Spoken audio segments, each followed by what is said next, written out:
have a radical approach, and it's not necessarily linked to aesthetics. And we need to slow down.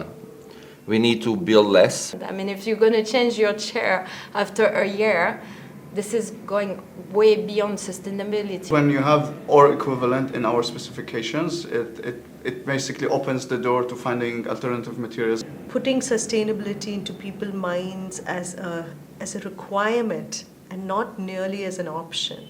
People who can should just do and stop just talking.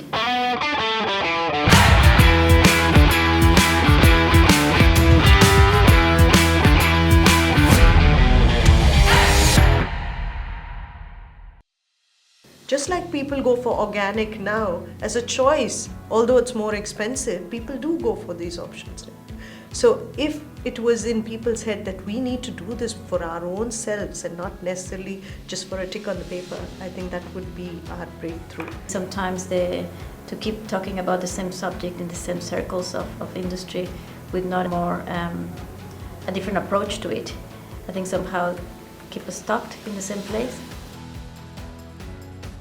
Specifying it, selling the design to the client is very easy, I think.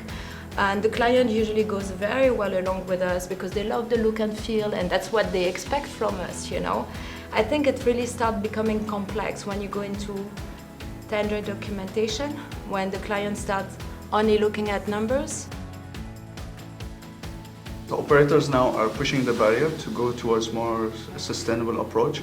But unfortunately, the owners of the development, let's say if it's a hotel project, the mindset is commercially driven. So it's always, the mindset is, what's my return of investment? Let's finish it as soon as possible. If this material is going to cost me a bit more money, no, let's value engineer it, look at something else.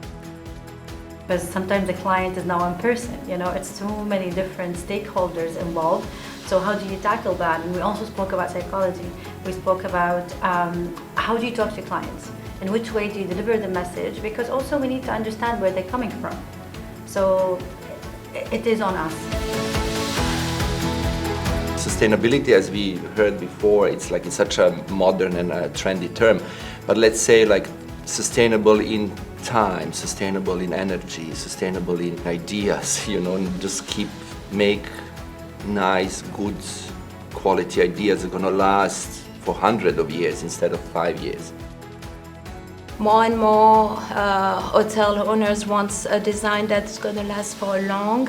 Operators as well, they want something that's not going to age, you know, that stays authentic and genuine. I think that's really a lesson that we got from Europe as well, where you say, when you open a hotel, you know, the hotel is there without any refurbishment for 25 years at least.